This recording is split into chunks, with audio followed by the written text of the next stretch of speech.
ஒரு மகிழ்ச்சியான செய்தி. இதயம் நல்லெண்ணெயின் விலை லிட்டருக்கு ரூபாய் 105 குறைஞ்சிருக்கு.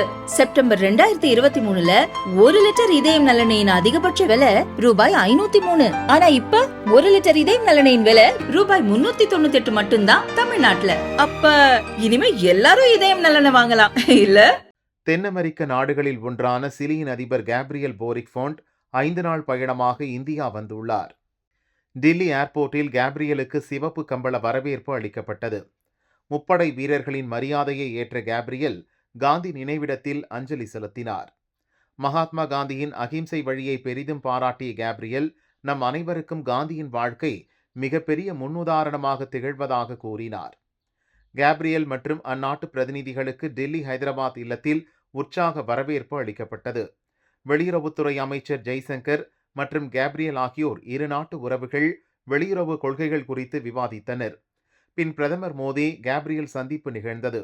அப்போது அங்கிருந்த இந்திய தேசிய கொடி பற்றி பிரதமர் மோடியிடம் கேப்ரியல் விளக்கம் கேட்டார். நம் தேசிய கொடியின் மூவண்ணங்கள் 24 ஆரங்களுடன் கூடிய அசோக சக்கரம் பற்றி பிரதமர் மோடி சிலி அதிபருக்கு விளக்கினார். தேசிய கொடியில் இடம்பெற்றுள்ள காவி நிறம் வீரம், தியாகத்தை குறிக்கிறது. நடுவில் உள்ள வெள்ளை நிறம் சமாதானம் மற்றும் நேர்மையை குறிக்கிறது. மூன்றாவதாக இடம்பெற்றுள்ள பச்சை நிறம் வளர்ச்சி, பசுமை மற்றும் புனிதத்தை குறிக்கிறது. நடுவில் இடம்பெற்றுள்ள தர்ம சக்கரம் மௌரிய பேரரசர் அசோகர் காலத்தில் பயன்படுத்தப்பட்டது. இது வாழ்க்கையின் இயக்கம் மற்றும் முன்னேற்றத்தை குறிக்கிறது.